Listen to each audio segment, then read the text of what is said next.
Eu botei aqui na minha agenda. Dia 22 é a nossa segunda aula prática e dia 29 é a prova. Isso aí. Ah, outra coisa.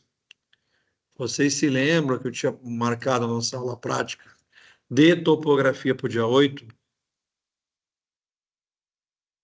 Deixa eu ver. Ah, agora que eu me dei conta. Não, dia 9, sábado.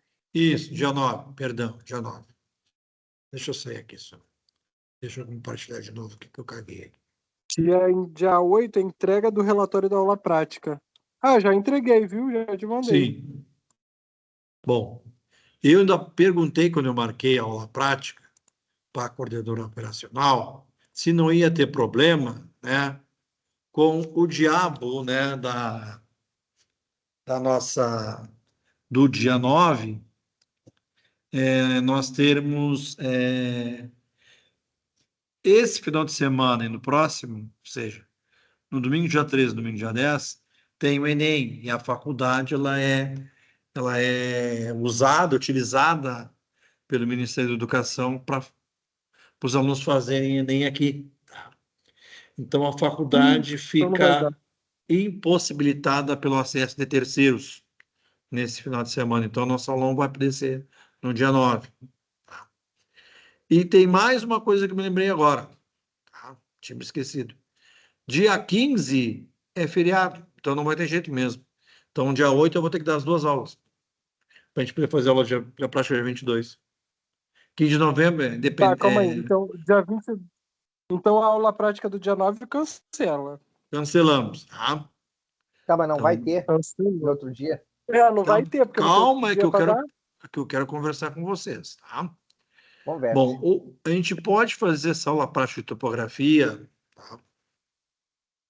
Ou dia 16, ou dia 23. 16, então. Para mim pode ser. E a gente Eu só faz no preciso mesmo saber horário que antes, tá? seria, tá? 2 da tarde. Ah, aula prática de topografia de 16, combinado. Tá? Tem como. Ou a gente faz, mas para ti, Paulo, fica complicado dia de semana e para ti também, né? Mais Dia cedo. de semana, É. eu só preciso Impossível. saber o dia. Por exemplo, se fosse agora antes do dia 9, Não, não, não, não, não vou fazer isso. só Vou preciso saber o tocar. dia, né? Sim. Que aí eu Não, é consigo me até. organizar. É que até é melhor mesmo que a gente faça, sabe? Porque não tem gente circulando aqui dentro, um saco. Saco. Tá? Bom, tá, vamos voltar aqui.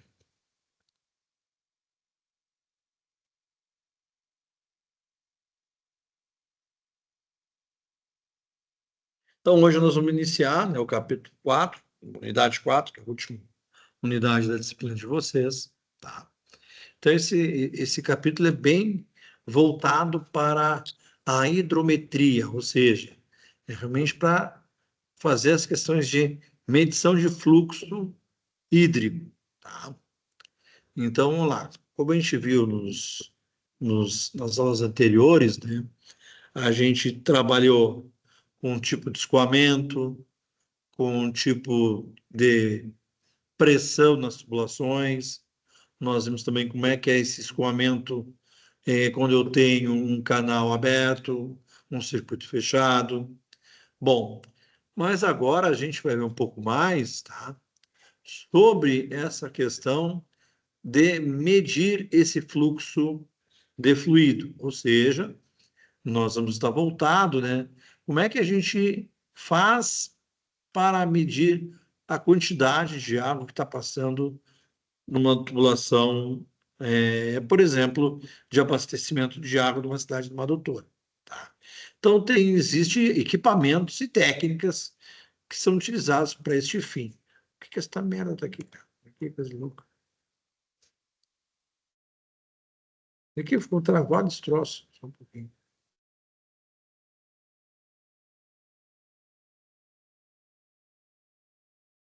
Que saco isso.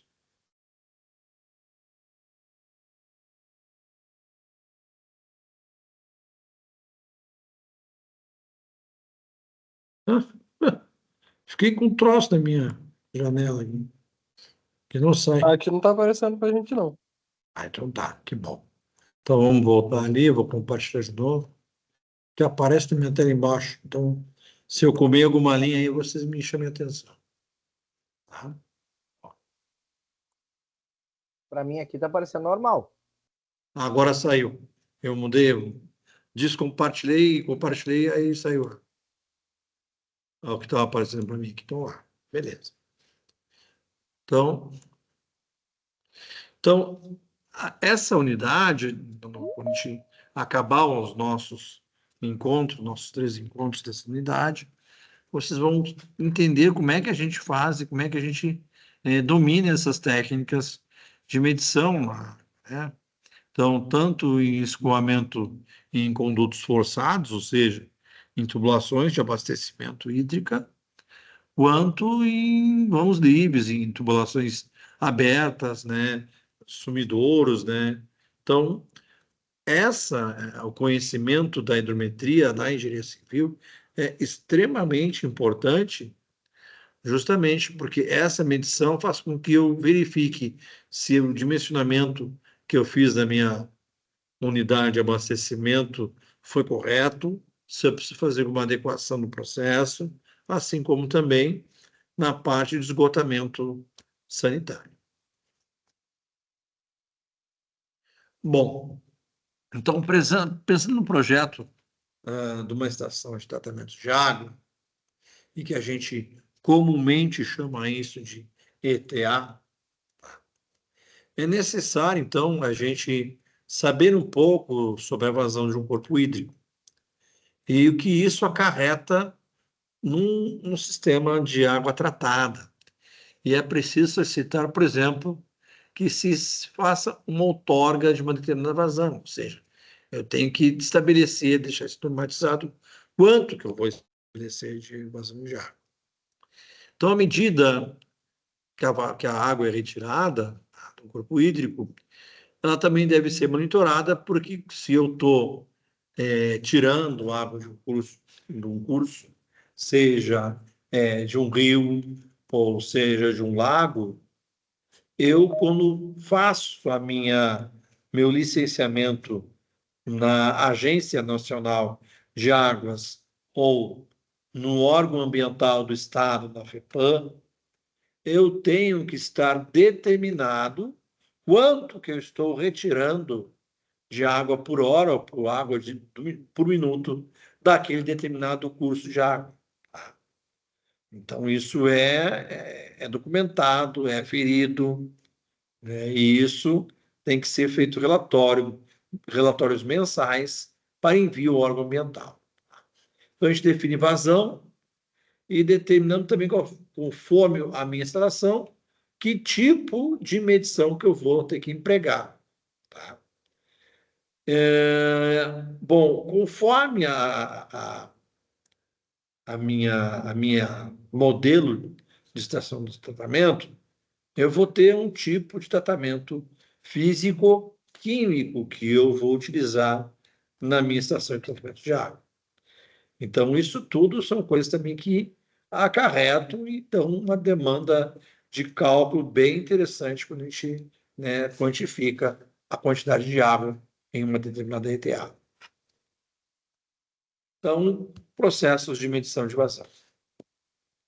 Então, nesse projeto que você faz parte, eu tenho, por exemplo, a necessidade, para uma questão de funcionamento adequado da minha estação, eu tenho que saber qual é a vazão do meu canal, né, que vai adentrar no meu tanque, que eu chamo, ou na minha unidade, comumente chamada, de coagulação e floculação.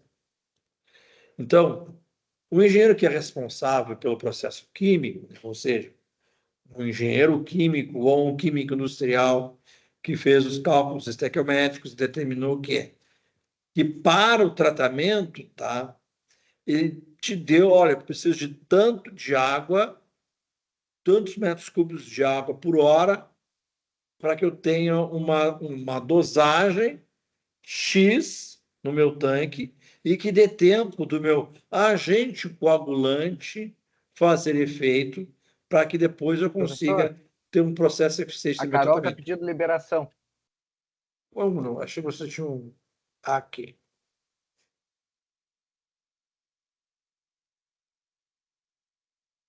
Obrigado, Paulo. Bom.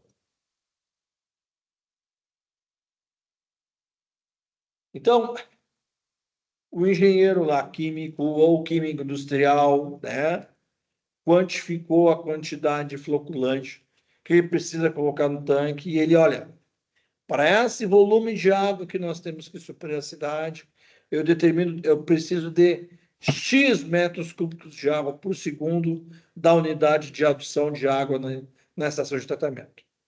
Como é que, então, que a gente vai determinar o processo que a gente vai usar para medir? E aí a gente tem que analisar também, para isso, qual é a vantagem de um processo frente ao outro. Ou seja, o que o equipamento me dá de vantagem em relação ao outro. É custo, precisão, rapidez. Então, tudo isso a gente tem que avaliar. Tá? Então, nós temos 2 métodos, tá, para a gente medir vazão nas tubulações, tá, sob pressão e em escoamentos livres. Então, canais fluviais de corpos hídricos, tá? Especificamente, esse método pode ser classificados como medidas indiretas e medidas diretas. Como o Carvalho disse lá em 2008, essa distinção se dá pelos equipamentos e ou técnicas que são empregadas nessa metodologia. Deixa eu aqui, diminuir o alto. Tá? Tudo bem. Então, vamos lá. Então, método direto. Tá? Então, são métodos que utilizam equipamentos convencionais e precisos, como ecossonda, molinete, correntômetro ou rotâmetro, ou um método de medição acústica por meio Doppler. Tá? Então, por exemplo, eu vou ter uma ecossonda dentro do meu fluxo, eu vou ter um molinete que, conforme a água passa por ele, ele vai me dar a vazão em metros cúbicos por hora, e tem um correntômetro, que é os nossos hidrômetros. Medição indireta. Então, a gente utiliza técnicas mais simples, muitas vezes manuais. Então, por exemplo, um flutuador. Então, eu consigo ver pela diferença do nível do flutuador, uma batimetria manual, ou que são realizadas por réguas ou por balizas. Então, eu vou ter lá uma régua, vou ter uma régua graduada no meu tanque, eu vou ver quanto que está passando, ou está aumentando os diminuindo de metro cúbico por hora. Bem, essa nossa sessão de hoje, a gente vai utilizar processos de medição de escoamentos livres e a gente vai. E esses processos são orifícios, bocais ou vertedouros. Então, eu tenho um escoamento livre, tenho uma calha que está fornecendo água, e na parte final dela, esse meu sistema de adução vai estar ou por um orifício, ou seja, eu vou ter tipo, uma parede de concreto, onde eu vou ter orifícios, onde a água vai sendo adicionada da minha seção de tratamento. Eu vou ter um bocal, então eu vou ter um bocal onde a água vai, num determinado nível, vai sempre caindo. Ou num vertedouro. Vertedouro, mais comumente, a gente consegue, por exemplo, visualizar muito em estações de geração de energia elétrica por meio de represamento de água. Então, os orifícios, como diz Porto lá em 2006, ele lhe diz que define orifício com uma pequena abertura do perímetro fechado de forma geométrica definida.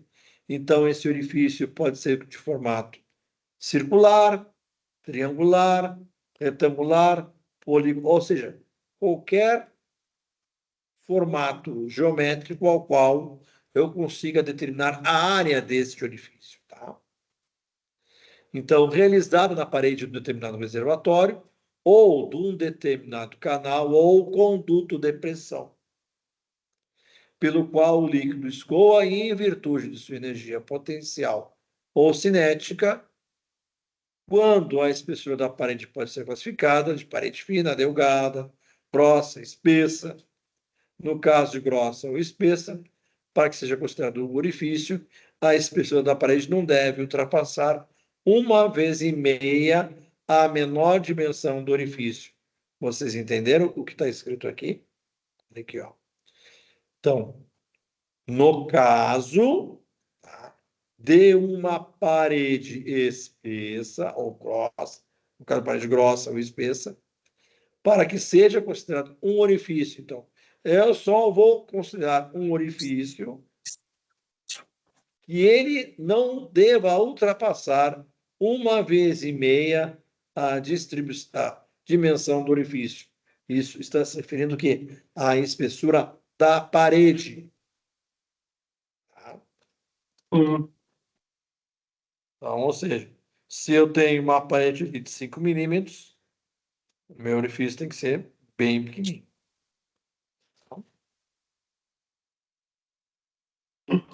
Bocais. Então, a definição do orifício expressa, limita a espessura da parede, de 1,5 vezes.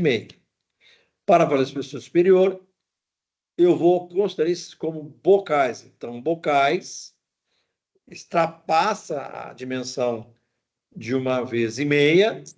Então, a partir de 2, eu já vou considerar como bocal. E vertedouro são dispositivos que são utilizados para medir ou controlar a vazão dos canais e obras hidráulicas.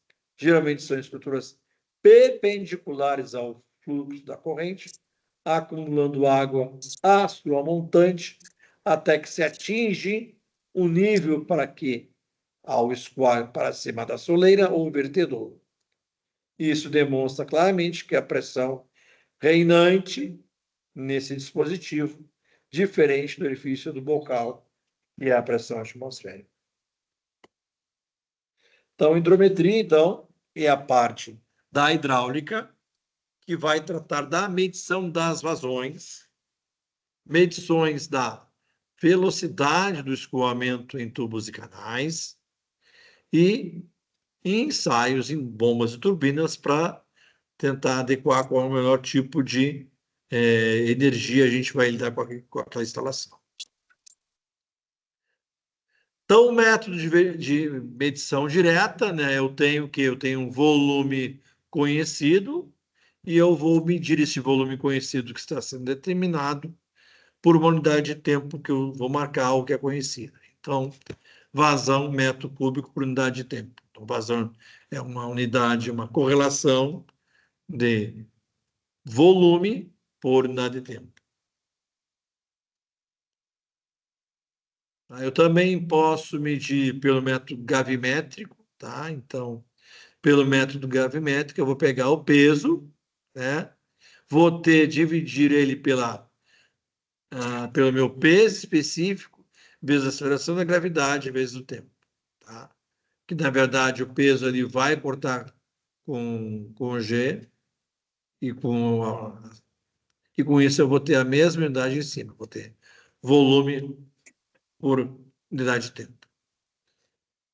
Então, a hidrometria, então, por exemplo, uma estrangulação na seção. Tá? Então, aqui é uma área de um canal aberto, né? Eu tenho um tubo Venturi que mede a diferença de pressão.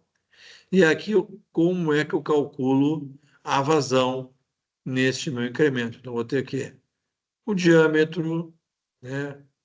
Pelo diâmetro do meu furo, a minha altura. Então, a velocidade da vazão e o jato ela é dado por essa razão, tá? Eu consigo saber justamente qual é que está a minha vazão se eu fizer essa correlação de distância, de quanto o meu jato livre escoa pelo meu tubo, né, por uma altura, e eu tenho uma razão da área ao qual ele está saindo, vezes 2,21 é o que vai me dar vazão. Então, hidrômetros, tá? Acho que todo mundo conhece esse equipamento. Né? Flutuadores, então. O flutuador, ele funciona... eu vou ter uma boia na superfície, tá? E essa superfície, então, eu vou ter um bastão ali que, conforme o deslocamento dela em relação ao fluxo de água, me dá uma pressão num sensor aqui em cima, e eu consigo ver quanto que está vazando no meu volume por área, por unidade de tempo. O tubo de Pitot, então, o tubo de Pitot pego diferença de pressão e eu consigo ver a velocidade do tubo de Pitot pela correlação 2GH raiz quadrada de tudo isso aqui. Tá? Esses são os molinetes. Então, é como se fosse uma hélice de navio, né? Com um direcional aqui. Então, eu vou ter uma haste, uma hélice, uma retificador e um sensor que me mede justamente quanto é que está passando de água para aqui. Molinete vertical, então no tipo Price, é a mesma coisa. Hidrometria, a calha Marshall, essa que a gente vai utilizar lá, tá, gente? Então, eu consigo medir a vazão pela área ali, do que está passando. Então, nas redes de distribuição de água, o que a gente tenta, né? A gente tenta sempre manter o menor trecho com ponta seca. Então, tem uma condição no meu reservatório que atenda a todo o meu sistema de abastecimento de água de uma forma satisfatória, sem queda de pressão. Então, para eu calcular o quanto que eu vou precisar de uma rede distribuidora, então isso é tabelado, tá, gente? Então, eu tenho um coeficiente do dia de maior consumo, eu tenho coeficiente da hora de maior demanda, eu tenho coeficiente de reforço e eu tenho coeficiente de variação instantânea. Tá? Então, vamos lá. Então, na rede de distribuição média, a minha vazão é a minha quantidade de dias ali, eu vou ter minha vazão, tá? 3.600 horas, tá? Quantos dias tem por ano?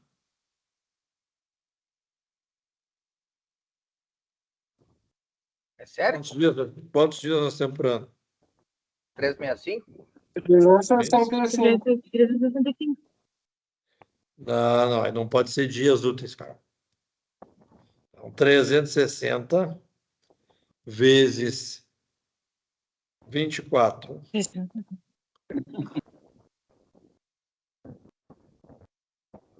Por quantas horas, gente? Ali, ó. A vazão no dia de maior consumo é que, na verdade, são 3.600 por hora, né? A vazão está por hora. Ó. Porque é 60 vezes 60, tá? Então, eu pego a vazão de maior consumo no dia e eu vou jogando isso para demanda. Então, eu vou ter ali, ó. Eu pego o meu coeficiente, ó. Meu K1 do maior dia, o K2, ó, que é da maior hora consumida, então a hora de maior demanda, multiplico um pelo outro e eu tenho a vazão de demanda.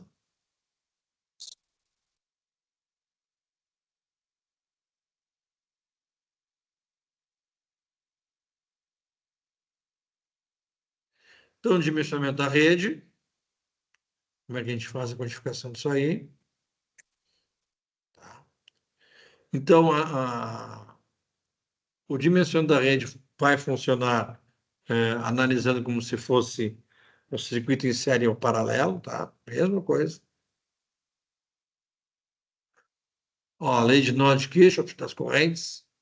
Então, é o mesmo princípio da energia, da construção de energia. Vamos ver isso aqui. Deixa eu só tirar o meu. Aí nós vamos olhar esse bichinho aqui.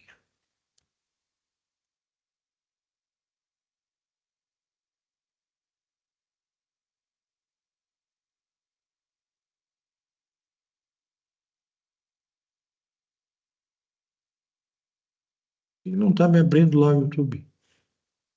Só um pouquinho. Meu saco.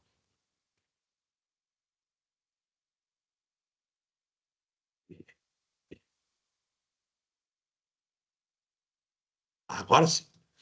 Olha aí. Estão escutando? Sim.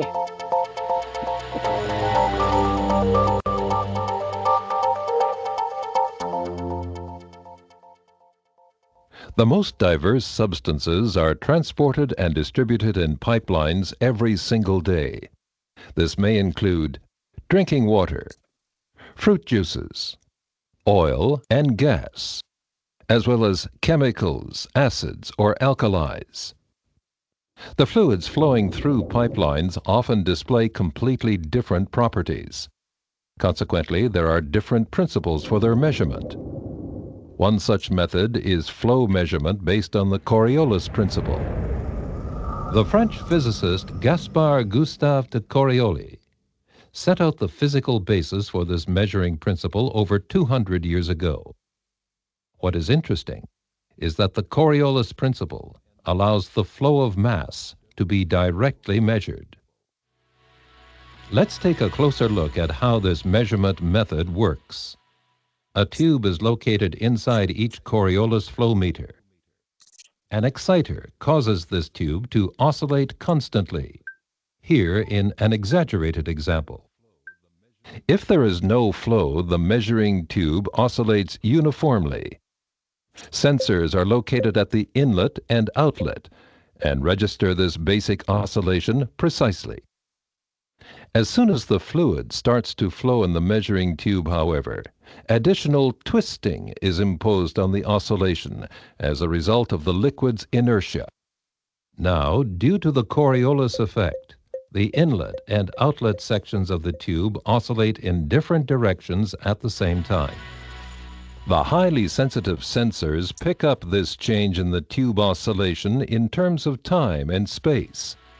This is known as the phase shift and is a direct measure of how much liquid or gas is currently flowing through the pipe. The higher the flow velocity, and thus the total flow, the greater the deflection of the oscillating measuring tube. The application of the Coriolis measuring principle doesn't stop here. It can also be used to simultaneously determine the density of the flowing fluid. To do so, the sensors also register the oscillating frequency. In other words, how often the measuring tube moves back and forth in 1 second.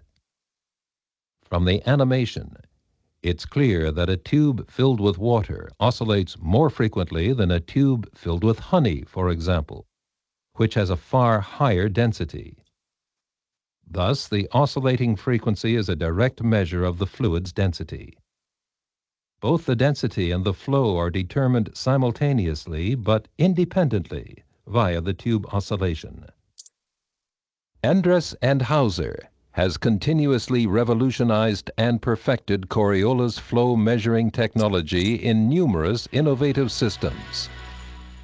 This measuring technology is unique, as it's the only way multiple process variables such as mass flow, volume flow, density, temperature, and even viscosity can be measured simultaneously in pipelines. For all applications, we have the right solution. Andrus and Hauser, your single-source supplier for measuring technology. Então, a gente assistiu aí, né? Ele em um tubo fechado, tá? Vamos pegar outro aqui agora.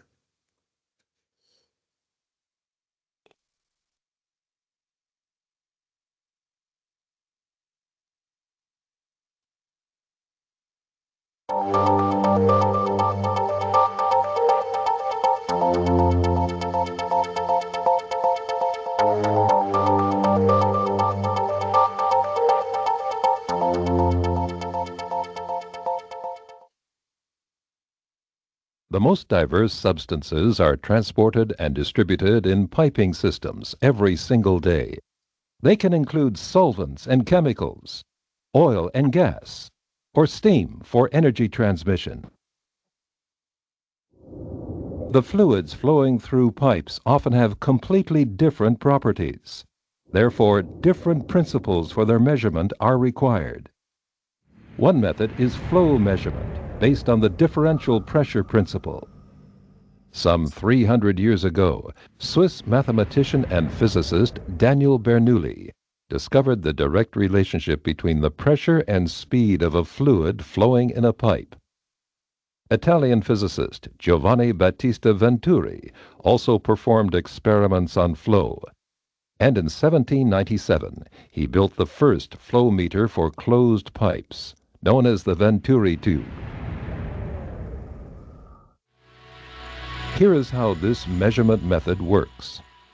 Differential pressure flow meters have an artificial restriction integrated into the measuring tube, illustrated here by the example of an orifice plate. Two holes are located in the pipe wall, one before and one after the orifice plate. Two separate tubes connect these holes to a differential pressure sensor with its two pressure chambers separated by a diaphragm. The tiniest pressure differences in the flowing fluid can be precisely measured. If the fluid is not flowing, the pressure before and after the orifice plate is essentially identical. As soon as the fluid starts to flow, its velocity around the orifice plate increases significantly because of the restriction in the cross-section. At the same time, due to the laws of fluid mechanics, the static pressure at this point decreases. Consequently, different values are detected in the pressure chambers of the sensor, a higher pressure before and a lower pressure after the orifice plate. This pressure difference is a direct measure for the flow velocity, and thus the mass and volume flow in the pipe. The higher the flow velocity, and the resulting drop in pressure around the orifice plate, the greater the differential pressure measured.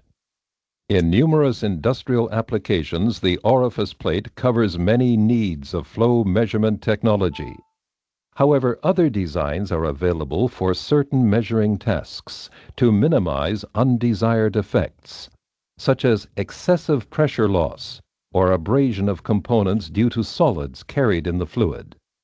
This demonstration shows that an abrupt restriction generates severe turbulence in a fluid. Nozzles with a rounded, funnel-like inlet clearly reduce turbulence and thus create less pressure loss. Nozzles are particularly suitable to higher flow velocities or to fluids with abrasive solid particles. Turbulence reduction is even greater with Venturi nozzles. And finally with Venturi tubes, where the restriction is created by longer conical constrictions in the pipe wall. All these designs can be supplied with different restriction diameter sizes, so that the pressure loss and the differential pressure generated can be optimized for the process conditions. Industrial flow measurement using differential pressure has been tried and tested in numerous applications worldwide for about 100 years. With this measuring principle, all liquids, gases, or steam can be measured, even at extremely high process pressures and temperatures. Every differential pressure flow meter manufactured by Andrus and Hauser is configured to customer specifications and pre-mounted. For all applications, Então, mais um, vamos para o último, Marco.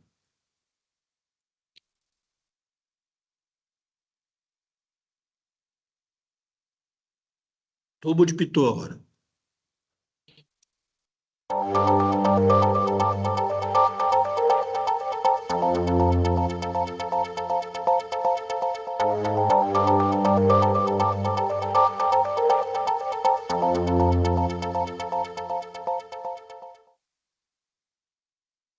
the most diverse substances are transported and distributed in piping systems every single day.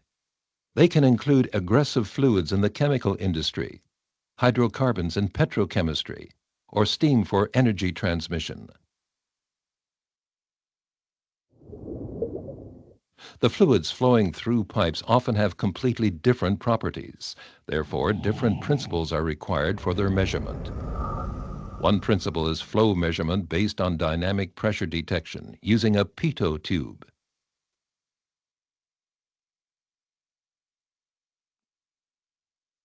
Some 300 years ago, Swiss mathematician and physicist Daniel Bernoulli discovers a direct relationship between the pressure and speed of a fluid flowing in a pipe. At the same time, the French engineer Henri de Pitot is constructing a device for measuring the traveling speed of ships using flow pressure. His instrument is known as the pitot tube. Here is how this measurement method works. Pitot tubes have a rod-shaped measuring element that is inserted into the pipeline perpendicular to the flow direction. On the front and rear of this probe are several holes. Two separate tubes connect these holes to a differential pressure sensor. With its two pressure chambers, separated by a diaphragm, the tiniest pressure differences in the flowing fluid can be precisely measured. The individual pressure taps are distributed along the entire pipe cross-section to ensure a representative measurement. If there is strong interference in the flow profiles, it's advisable to fit a second pitot tube, rotated by 90 degrees. If the fluid is not flowing, the pressure before and after the probe is essentially the same. As soon as the fluid starts to flow, an additional impact pressure against the front of the probe is generated, also known as the dynamic pressure.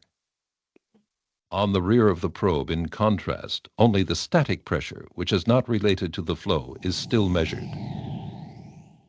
As a result, different values are detected in the pressure chambers of the sensor. Higher pressure against the flow and constant pressure on the rear of the pitot tube. This pressure difference is a direct measure for the flow velocity and thus the mass and volume flow in the pipe. The higher the flow velocity and therefore the dynamic pressure, the greater the differential pressure measured. Pitot tubes are able to register the flow in both flow directions. This means that balancing measurements, for example in gas pipeline networks, can be carried out at any time. Continuous improvements have been made to pitot tubes over the past decades. Devices with a built-in temperature sensor, for example, together with a flow computer, can also calculate temperature-dependent mass and energy flows. This feature is particularly important in industrial processes involving saturated steam or gases. A unique feature is that pitot tubes can register flows in extremely large pipelines. This advantage applies not only to square ventilation ducts, but also to the measurement of flue gas or exhaust emissions in large chimneys of up to 12 meters in diameter. Pitot tubes from Endress & Hauser are being used increasingly in industry for cost-effective flow measurement. Easy installation, minimal pressure loss, and high contamination resistance are the key advantages of this measuring principle. For all applications, we have the right solution. Endress & Hauser, your single-source supplier for measurement technology.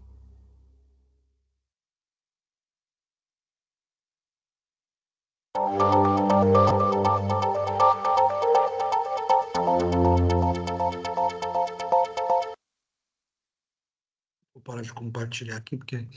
Então, gente, eu tentei pegar alguns vídeos, né, de empresas Achei renomadas. bom. Oi? Achei bom, é. É. Tá, então você... Eu vi esses vídeos. O professor Renato, lá da FURG, passou também esses vídeos. Eu relembrei, tava lembrando agora. A gente utiliza bem, são muito para a parte de química, para controle de plantas, né?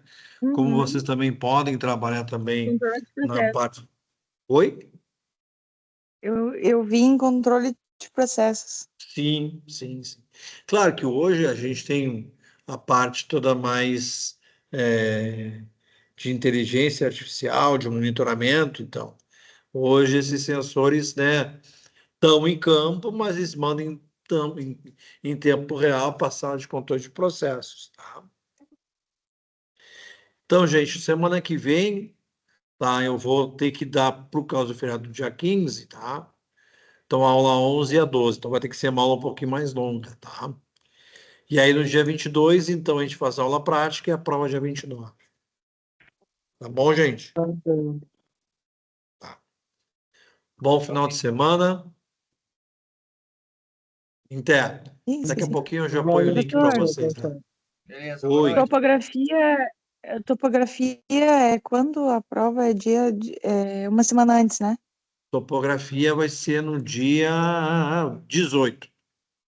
18. É. Isso, uma semana antes. Isso. Tá. Tá? Tá bom. Obrigada. Não por Tchau. isso. Tchau.